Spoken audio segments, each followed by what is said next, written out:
오늘 일요일 두 번째 녹화를 합니다. 지금이 2026년 5월 3일 오후 1시 39분을 가리키고 있습니다. 이제 여기부터 할 차례죠. 유표, 유장 등 당대 유시 군웅이 유비를 친족으로 보았다.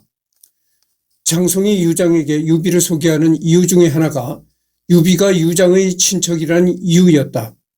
당시 관념에서 송씨 사칭은 중대한 범죄 행위이고 조금이라도 의혹이 있다면 가만히 넘어갈 리가 없다. 거기다 종친, 사칭 그리고 후한 조정에서도 문제가 되었다는 기록은 전혀 없다. 후한말 황실은 유명무실하지만 유표와 유장은 각각 형주, 송도의 군주였다.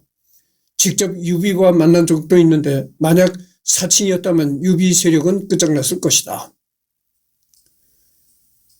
지휘력이나 결속력이 부족해 다스리는 지역에 비해 힘이 약한 편이었던 유장은 거물급 군벌인 유비의 힘이 필요했다 쳐도 당시 유표는 조조나 원소조차 견제하는 강자였다.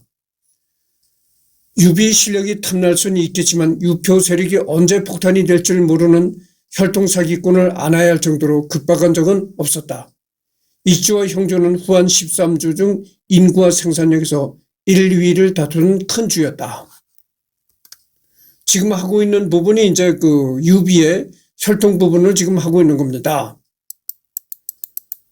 또한 황실 종치라는 이유로 자신이 직접 좌장군까지 직위를 올려주던 조조는 당연히 유비 혈통에 대한 공격을 못했던 것이 아닌가라는 의혹에 대해서도 이것으로 해답이 가능하다. 아무리 조정과 유표의 거리가 멀었다거나 유비가 유표와 개인적으로 가까운 사이였다 하더라도 만약 유비 혈통이 가짜였다면 유표는 사기꾼 하나 내치는 것으로 조조에 대해 합법적이고도 강도 높은 명분의 정치적 공격을 할 수 있는 절호의 기회를 얻었을 터이다. 특히나 자신이 말년에 갈수록 유비 휘하 세력이 거대해지는 것을 꺼린 유표였다면 말할 것도 없을 텐데 결국 유비는 유표의 아들과 그의 사후에 연대하지 않다.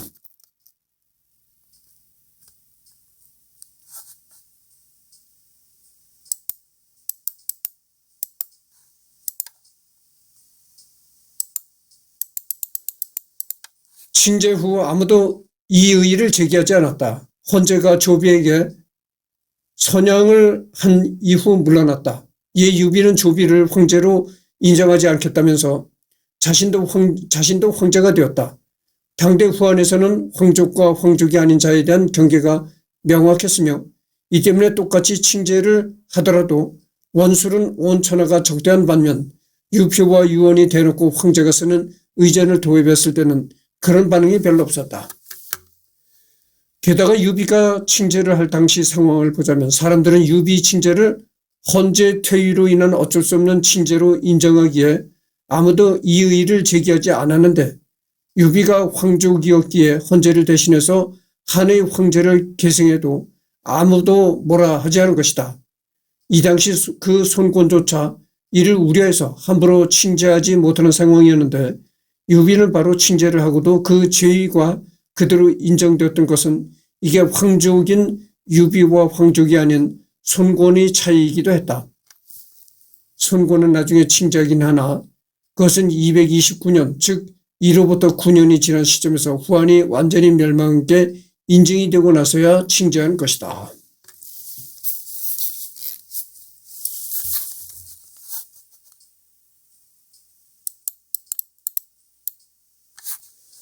유비가 한중왕에 등극한 것도 왕자리가 탐나서가 아니라 당시 총나라는 한중 공방전 상황이었으며 유비는 자신이 한중을 지배해야 하는 명분을 제시해야만 했기에 그 명분을 만들려고 한중왕에 등극한 것일 뿐이었다. 유비는 촌수야 좀 멀긴 해도 황족이기 때문에 유비가 한중왕을 칭하더라도 아무도 이의를 제기하지 않았으며 손권 역시 유비를 한중왕으로 인정했다.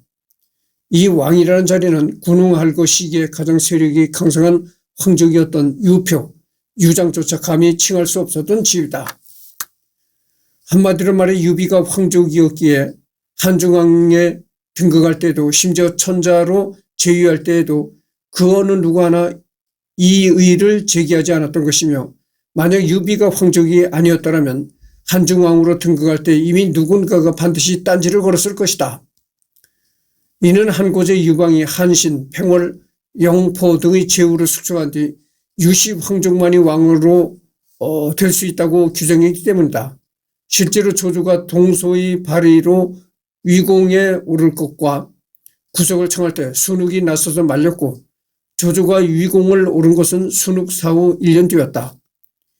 유비 비방을 위한 프로파간다 기록이 아니고 의심받는 영릉선현전의 언급들을 봐도 유파, 옥무, 비시 등이 유비 칭제를 반대하면서 된 근거들은 하나같이 아직 세력도 약한데 칭제해봤자 웃음거리만 된다는 것이었지 유비 혈통 문제가 있다는 언급은 조금 더 나타나지 않는다.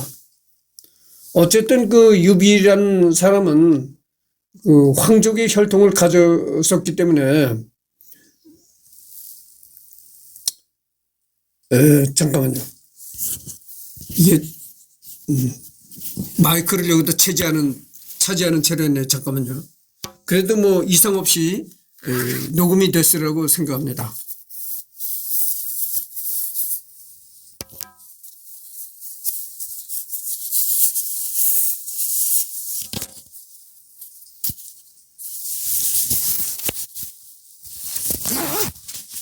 마이크 차는 걸 잊어먹었네. 바로 요 앞에다 마이크를 놓고 했으니까 뭐 별 이상이 없었으리라 생각해요. 결론, 각종 정황 근거와 기록에서 명시됐듯이 유비는 한고제 유방, 한문제 유항, 한경제 유계, 중산정왕 유승의 후손이자 증산정왕 유승의 서자 육성정후 유정의 후손이며 이를 정면으로 부정할 수 있는 역사적 근거는 아무도 없다. 한경제의 아들 증산정왕 유승의 아들 중에 육성정후 유정이 있다. 그는 기원전 117년 한무제에 의해 육성정후로 봉해져서 후에 유비가 태어나는 유비 본적지 탁군 탁견으로 이주했다가 제사에 바칠 금을 비치지 않아 자기를 박탈당했다. 이후 유정의 후손들은 탁군 탄년에서 대대로 집성촌을 이루고 살았으며 후일 그곳에서 유비가 태어났다는 사실은 부정할 나위가 없다. 따라서 유비가 유승의 아들 유정의 후손이 아니라는 증거는 없으며 당대의 인물들도 다 인정했거나 적어도 왈가왈부하지는 않았다. 단 힘이 없던 시절은 이미 황족의 권리가 없어진 단순한 방계 정치인의 혈통이었으므로 이는 그냥 간판에 불과했다. 게다가 유비가 젊었을 적 또는 힘이 없었을 적에 유비가 황실의 정치인이었다고 해서 딱히 그걸로 이득을 본 것도 없었고 오히려 당시 유비보다 더 직계에 가깝고 잘나간 이들도 넘쳤다.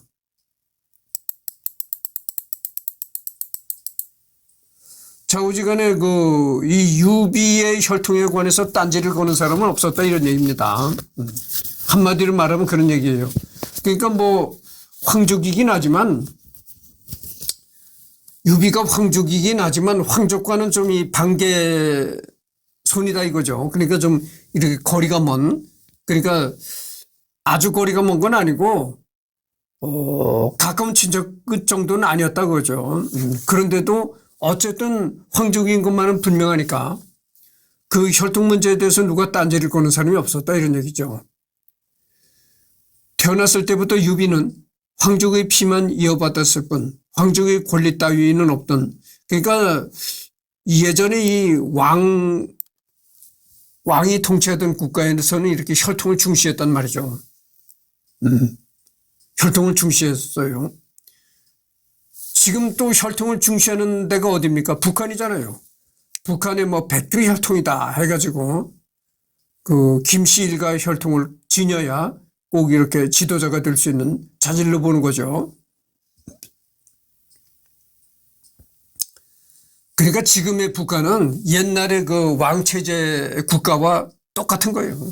그 혈통을 중요시 여겨가지고 김일성 집안에 꼭 혈통이 돼야만 지도자가 될 수 있다. 이렇게 되는 거죠. 결론적으로 황족 혈통이라는 이렇다 할 가치가 없었던 호우를 유비 자신이 황제로 즉위하며 다시 빛낸 것이지 하늘에서 선대 황제께서 뚝 떨어져 주어진 것이 아니다. 마치 200년 전 반계 황족에 불과했으나 한을 재흥시킨 후한의 증흥 황제 광무제 유수처럼 말이다. 그래서 뭐 유비는 황족 출신이라고는 하지만 굉장히 반개적인 그런 혈통이기 때문에 아주 황족이긴 하지만 좀 먼 그런 그 계통이다 그죠. 그러나 이 유비가 촉한의 황제로 즉위함으로써 다시 한번 황족 혈통이라는 그런 것이 이제 이렇게 주장이 더 뚜렷하게 되었다 이런 얘기입니다. 훗날 조유의 계통을 이어받은 서진이 진수가 쓴 삼국지에서 유비는 한 황실의 후손이라는 서술을 전혀 문제 삼지 않았으며 진나라 관리들도 삼국지야말로 뛰어난 책임으로 필사에서 보존할 가치가 있다고 하였다. 즉 촉한을 멸망시킨 진나라의 관리들조차 유비 혈통을 부정하지 않았다. 그러니까 촉한을 유비가 건국했잖아요. 그 유비가 건국한 촉한을 멸망시킨, 그러니까 적대적인 세력이라고 할 수가 있죠. 그 적대적인 세력마저도 유비의 혈통을 부정하지는 않았다 이런 얘기입니다.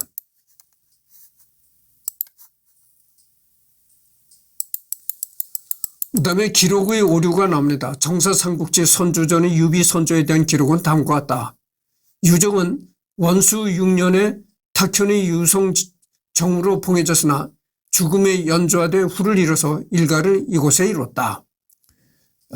원수 6년이 언제냐면 기원전 117년이라는 겁니다. 그런데 한서 15권 왕좌 후표에서 유정은 원수 6년이 아닌 원정 5년에 자기를 잃은 것으로 나온다. 그리고 전한에서는 정후나 향후가 없고 모든 후국은 현급으로 대우받았다. 그리고 육성현은 중산국과 탁군의 경계에 있는 현의지정이 아니었다. 다만 유비 선조인 유정이 죽음에 연좌되어 후를 잃었다는 기록은 한서나 정사삼국지나 같다.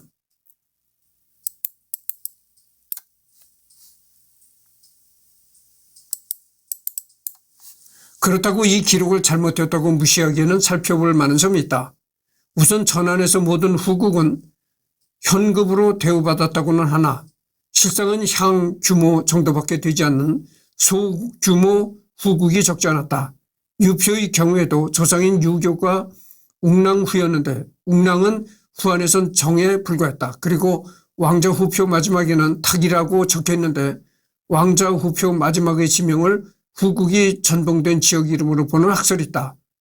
즉 유정이 중산국 육성현을 봉토로 받았다가 이후 탁으로 옮겨졌을 가능성이 있는 것이다. 그렇다면 유정이 옮겨질 때 탁군, 탁현, 관할의 정 규모의 봉토를 받았고 정후가 있는 후한에서 이를 아예 처음부터 정후였다고 오해했을 수 있다. 삼국지연에 의해서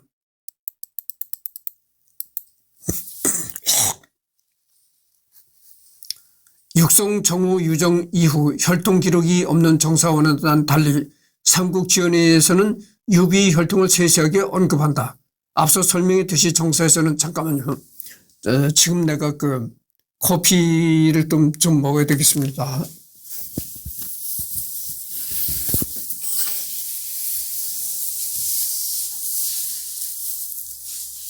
잠깐만 기다려 주십시오.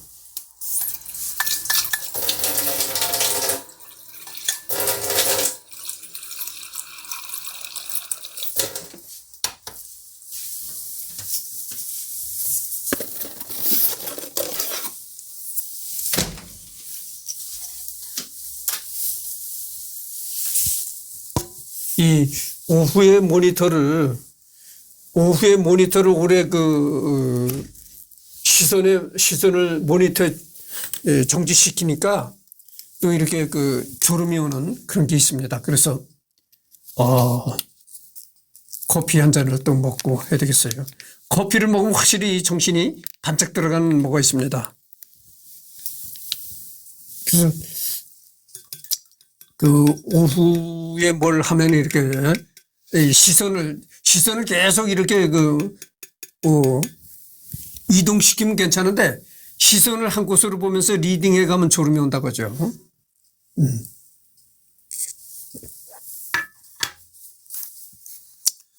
경제아들 중산 정황 유승, 육성 정우 유정, 배우 유양, 유왕, 장후 유록, 기수후 유연, 흠향후 유영, 안국후 유건, 광릉후 유예, 교수후 유헌, 뭐 이렇게 식으로 나가는데, 이게 아무래도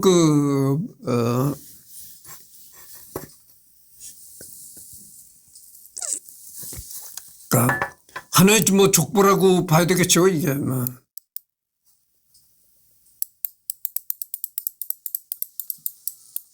다만 연애의 기록대로라면 유비는 황숙이 될 수 없다. 이 혈통대로면 유비는 경제의 18대 손이 되는데 헌제는 경제의 13대 손으로 헌제가 유비 현조벌 때는 훨씬 학렬이 높게 되어버린다. 촌수로 따지면 31촌이 된다. 굳이 고칭을 찾자면 황숙이 아니라 황제의 13종 내손 혹은 황13종 내손이라는 해괴한 타이틀을 써야 한다. 그냥 헌제가 황실 형통을 이어받은 유비 같은 군벌이 도움을 받기 위해 유비를 지원해 주려고 황제의 우더른인 황숙으로 칭했다는 쪽이 좀 더 설득력이 있을 정도였다.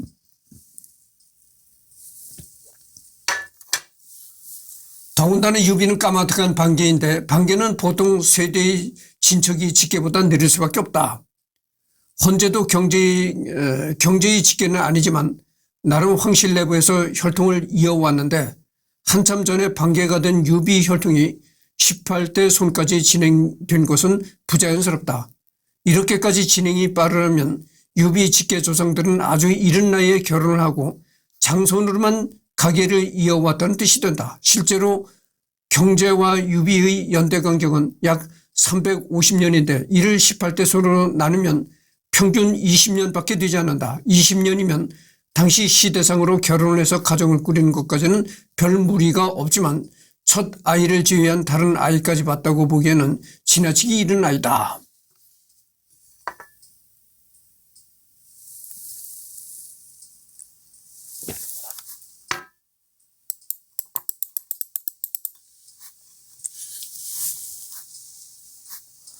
참고로 경제와 광무제가 6대 182년, 세대당 평균 30.3년, 헌제와 광무제가 7대 186년, 세대당 평균 26.6년 차이로 양쪽 다 적당한 나이다. 중문위키에 의하면 유비의 할아버지 유웅이 119년생, 육성정후 유정이 기원전 139년생으로 두 사람 나이가 257년 정도로 나오는데 대충 계산해 보면 최소 7대, 최대 12대 정도가 자연스러우므로 유웅의 손자 유비와 유정의 조부 경제가 12대 손이라는 것은 어느 정도 개연성이 있다. 기왕 창작할 거면 정말로 혈통상 헌제의 황숙 위치가 될 수 있게 경제의 12대 손 정도로 맞췄으면 좋았을 텐데 아쉬운 부분이라고 할 수 있다. 사실 따지고 보면 유비가 경제의 12대 손 정도로 황숙이 되는 것도 충분히 가능은 하다. 일단 반계는 동생으로만 이어지는 것이 아니라 동생으로든 형으로도 갈라질 수 있기 때문이다. 예를 들어 조선의 양녕대군은 세종보다 형임에도 왕이 못 되었기 때문에 양녕의 후손은 반계 왕족이다. 물론 황제처럼 변수가 많지 않은 이상 자기를 물려받는 건 웬만하면 장남이기 때문에 황제와 거리가 멀어진 유정의 직계는 웬만하면 장남으로 이어졌을 것이다.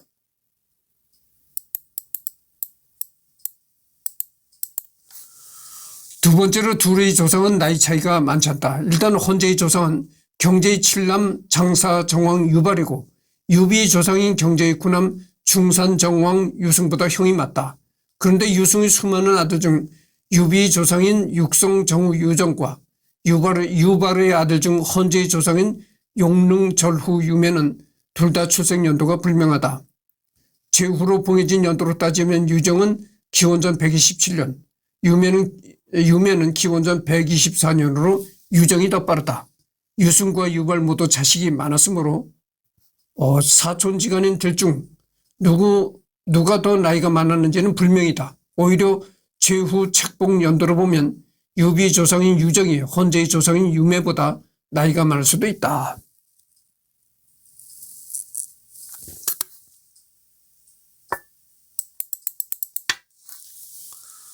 세 번째로 애초에 헌제가 직계가 된 것은 광무제 때부터 따져서 직계이다. 즉 헌제의 후한의 직계 황족이지 만약 전한이 멸망하지 않고 계속 이어졌다면 유비와 마찬가지로 방계의 황족이었을 것이다.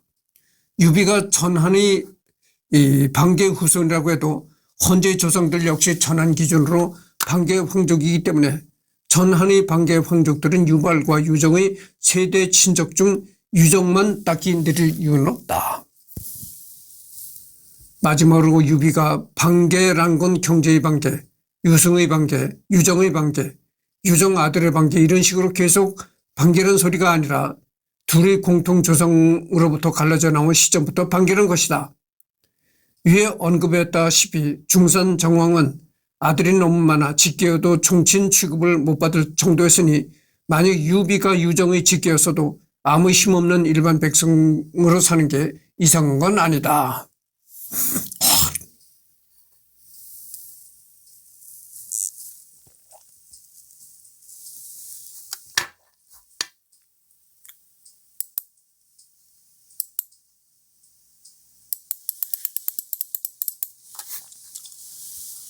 종합하면 애초에 유비와 헌제의 같은 대조상인 유발, 유승 형제와 사촌지간의 유매, 유정의 나이 차이가 크지 않고 유정의 이름 모를 아들로부터 유비가 직계인지 반계인지도 불분명하기 때문에 유비가 헌제보다 학렬이 높을 가능성도 충분히 있다.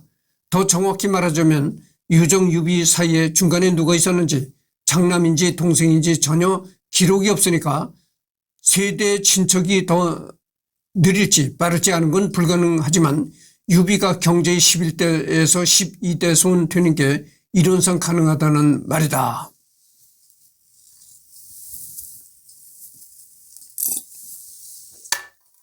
뭐 학렬 어쩌고 직계 반계 이런 그 족보에 관한 얘기가 나옵니다. 그래서 뭐 이것은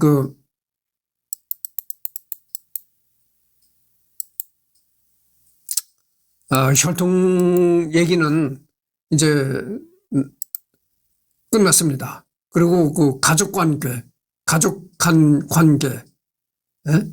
가족 관계.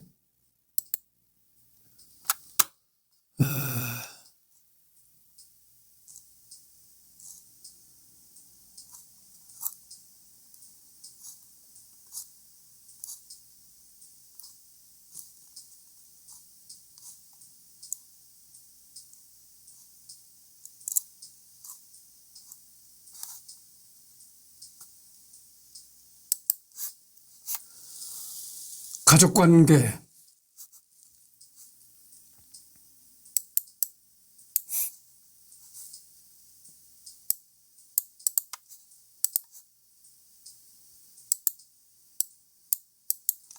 조부는 유웅이며 부친은 유홍이다. 유비 적실로는 미부인, 손부인, 목황후, 오시 등이 있다. 유비 측실로는 소열, 왕후, 감시, 유영의 어머니, 유리 어머니 등이 있다. 유비의 자식들 가운데 행적이 알려진 이는 양자 유봉, 장남 유선, 차남 유영, 삼남 유리 이렇게 4명이다. 유영과 유리는 유선과는 어머니가 다른 이복 동생으로 유선의 후손은 영가인한테 몰살당했으나 유선의 동생인 유영의 손자 유현은 살아남아 성한으로 도망가 황제의 이수로부터 안락궁의 칭호를 받았다. 따라서 지금까지 내려오는 유비 후손은 모두 유영의 후손이다. 또 제갈량의 아들 제갈첨이 유선의 사유였기 때에 제갈씨에 유비 피가 섞여 있는 것도 맞다.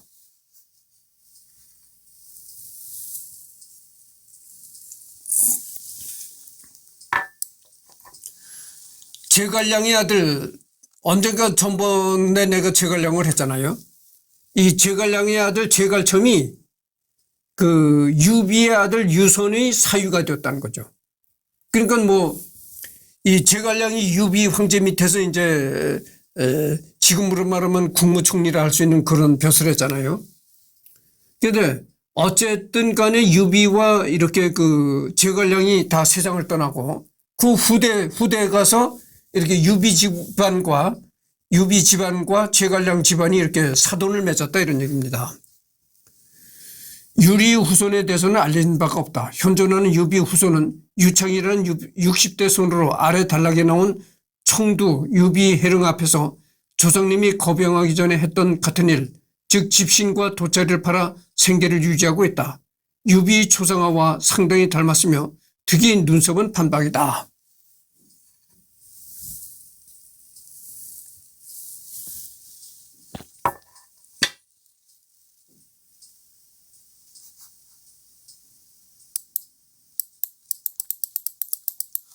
이 외에는 딸이 둘 있었다는 기록이 있는데 유서 조순전이 장판파에서 유비 두 딸과 군수품을 획득했다는 대목이다. 그 이전에도 이후에도 관련 기록이 없고 저 기록이 전부다. 고대의 여성들은 금수저가 아닌 이상 전리품 취급을 받는 경우가 대부분이고 다른 이도 아닌 조조의 숙적 유비 딸이었으니 조조 본인이 분풀이로 취했거나 조순에게 내렸을 가능성이 있다. 양자 유봉에 대해서는 유비가 시종일관 친자식으로 여기고 아끼며 좋아했었다. 유봉이 죽은 이유는 겉으로는 관우를 구원하지 않았다는 것인데 유봉이 주둔 중이던 상룡은 원래 위나라의 땅을 점령한 것이었기 때문에 군대를 움직이면 반란을 걱정해야 한다는 합당한 이유가 있었고 제갈량에게 상소를 올리기도 했었다. 중국의 역사학자 신백준의 유비에 대한 비판에서도 나오지만 유봉의 죽음에 대해서는 제갈량이 독단이 아니라 유비의 합의가 있었다.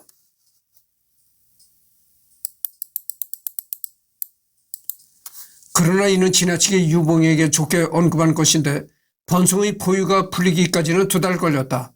2달이면 지원을 가기에 충분한 기간적 여유가 있었으며 형주사사와 상룡 동쪽 남향군 태수가 유군을 지원했다가 관우에게 토벌당해서 상룡 동쪽은 공백지라 지원이 가로막힐 가능성도 없었다.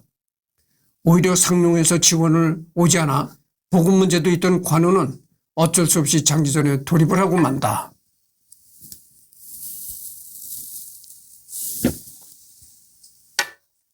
지금 27분을 경고하고 있습니다. 내부의 반란이 우려됐던 유봉이나 맹달 중 한 명은 반란에 대비할 병력만 남기고 남은 한 명이 가서도 됐다.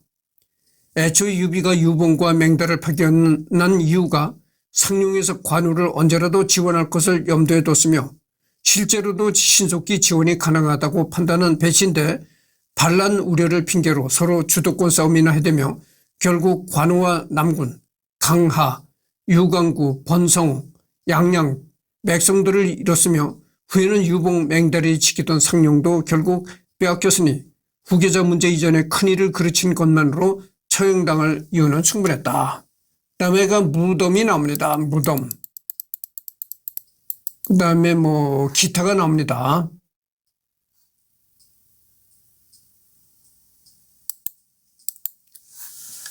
유비는 유시 집성촌에서 자라났으며 후에 익주 지방을 정복하여 약 50년간 지속된 촉간의 건국자가 된다. 북송 이전까지 그다지 주목받지 못했으나 특히나 한족이 이민족과의 싸움에서 밀려 남쪽으로 내려간 남성대에 정통성을 가지고 있음에도 천하를 빼앗긴 존재로서 낭만화되어 수많은 민담과 이야기의 주인공이 되었다. 선주 전에는 노식 휴야에서 공부할 때부터 꾸준히 유비가 주변 호엽들과 교류를 했으며 그들이 유비에게 귀부하였다고 전한다. 또한 기주 중산국의 대상인인 장세평과 소상의 돈과 재물을 받아 더 많은 무리를 꾸릴 수 있었던 대목이 나온다. 이를 종합해보면 유비는 집성촌의 주목패 우두머리로서 인근 상인들의 보호비를 받고 무리를 강화하며 성장하였던 것으로 보인다. 후한말 장거, 장순이 난진압에 참여하며 처음 공적인 기록이 시작되었다. 이후 유비는 황건적인 난이 일어나자 정부 측으로 참전하여 관직을 얻었으나 관직 감찰관인 도구와 사사로운 만남을 청했다가 거절당하자 그를 매질하고 관직을 버리고 떠났다. 이후에도 유비는 군사행동으로 사선 관직을 얻었다가 버리기를 몇 차례나 반복했다. 도구에게 사서는 만남을 청하는 행동이나 임지를 벌이는 행동 모두 상당한 불명예이며 특히나 후자는 범죄였는데 그에겐 다행스럽게도 당시 황제인 영제와 실세인 대장군 하진이 황건 반란을 진압하기 위하여 대사면령을 남발하였으므로 후에 문제가 된 일은 없었다.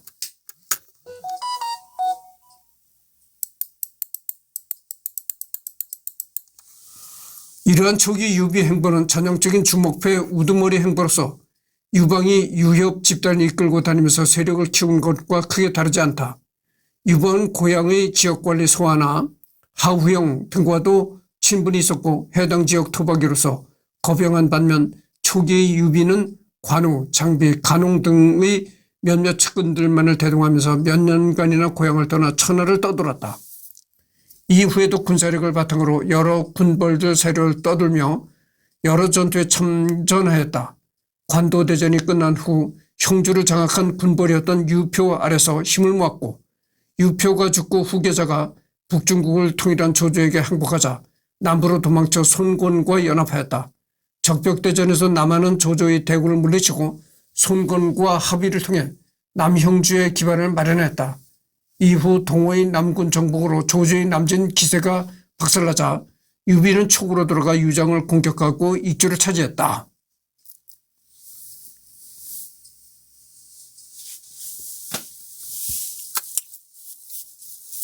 이후 한중에서 승리하고 221년에 황제로 즉위하여 촉관을 건국했다.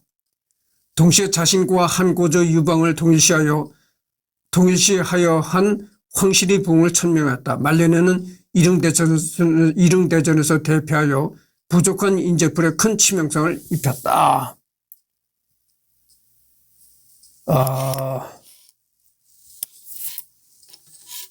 유비는 손권과 연합해서 잠깐만요.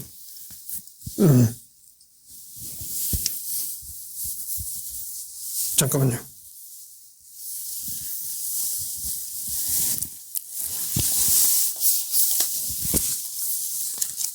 유비는 손권과 연합해서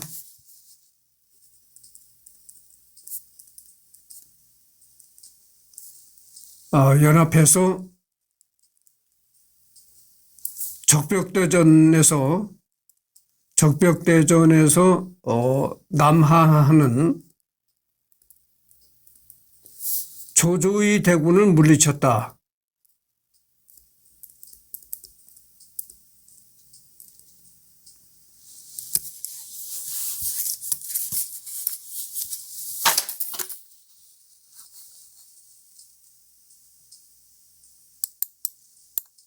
명나라 시대 베스트셀러 역사 소설이자 고전인 삼국지 통속연의 명실상부한 주인공이다. 그 사후엔 그의 유지를 받던 제갈량마저 죽은 이후엔 강유가 주인공을 이어받는다고 볼 수 있다. 나건종의 삼국지연의는 총 120회인데 유비가 죽는 회차가 85회이고 이후 주인공 포지션을 물려받을 제갈량과 강유도 선제의 유지를 이유로 북보를 한 걸 생각한다면 그야말로 삼국지연의 전체의 진주인공인 셈이다. 최후의 승자는 되지 못했지만 말이다. 삼국지연의 이런 설정은 한태조 유방과 유비를 최대한 동일시하려는 작가의 의도가 있는데 연의에서는 유비를 유방과 거의 동일시함으로써 그의 한중왕 선언이나 칭제의 큰 카타르시스를 주려는 의도가 있었던 것으로 생각된다. 사실 정사에서부터 스스로를 한태조의 현신 같은 이미지 메이킹을 했는데 이는 제갈량과 조식의 논쟁으로도 알 수 있다. 삼국지연의에서는 소설 초반에 나오는 황건적에게 대항하는 의병을 조직한 뒤 대장간에서 쌍검을 만들어서 사용하는 모습을 보인다.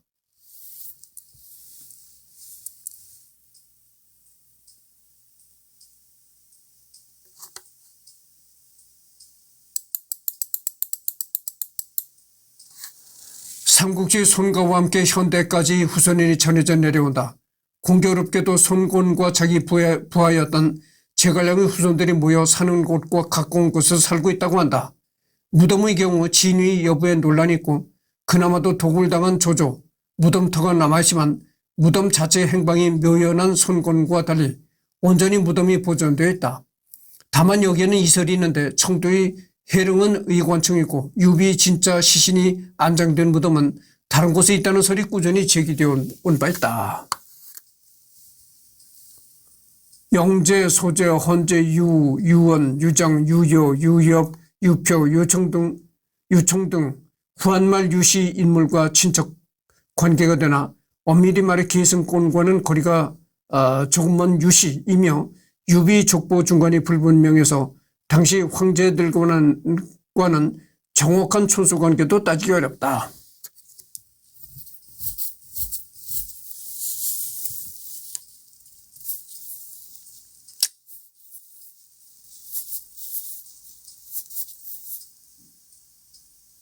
그래서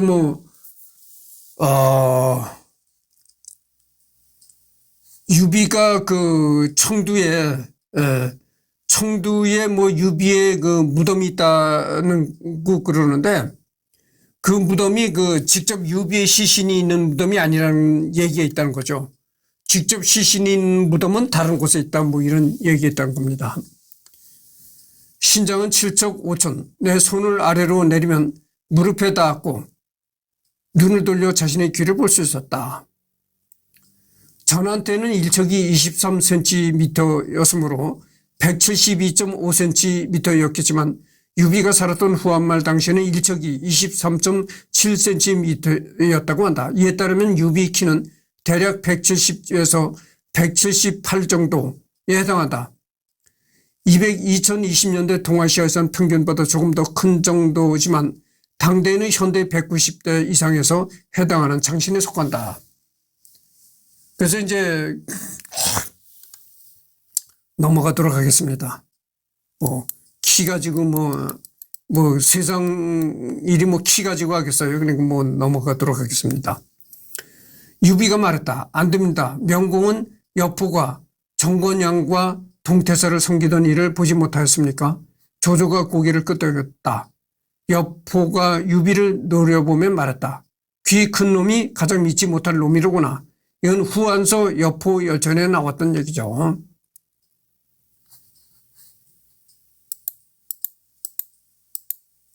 삼국지연의에서 유비는 귀가 어깨 닿고 손목이 무릎에 닿는 기이한 모습으로 묘사되며 이는 사실 부처를 상징하는 의무라고 한다.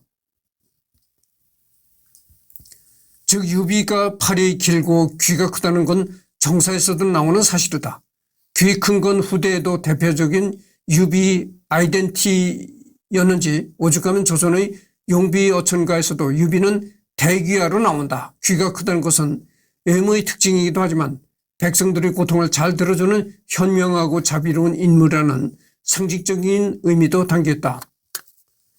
유비 키가 크다는 사실을 기록을 통해 확실히 알 수 있는 부분이다. 유비 키가 아니라 귀가 이게 잘못된 겁니다. 유비 귀가 크다는 사실은 기록을 통해 확실히 알 수 있는 부분이다. 연의에서 관우, 장비는 크다는 묘사가 있지만 유비는 잘 언급되지 않은 편인데 실제로 유비는 꽤나 장신이었던 셈.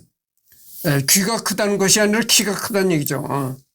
유비의 키에 대해서는 자세히 나온 건 없는데 유비도 상당히 그 큰 키에 속했다 이런 얘기죠. 또한 장유와의 일화에 따르면 그의 모습은 부분적으로 수염이 없었다고 한다. 수염이 없는 건 유비 스스로도 콤플렉스로 생각했던 모양이다. 수염은 남성성의 상징이었기 때문이다. 이를 반영한 경우가 아니고서는 유비가 마청임을 강조하기 위해서인지 몰라도 대부분 충분히 수염을 달고 나온다. 당장 유비 황제 시절 모습을 그린 고대 사파에서조차 유비가 수염이 별로 없다고 놀림받는 것이 이해가 안 갈 정도로 수염이 풍성하다.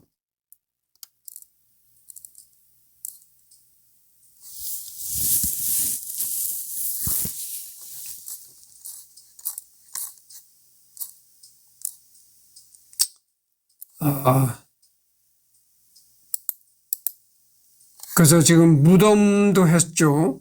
기타 했고 대중매체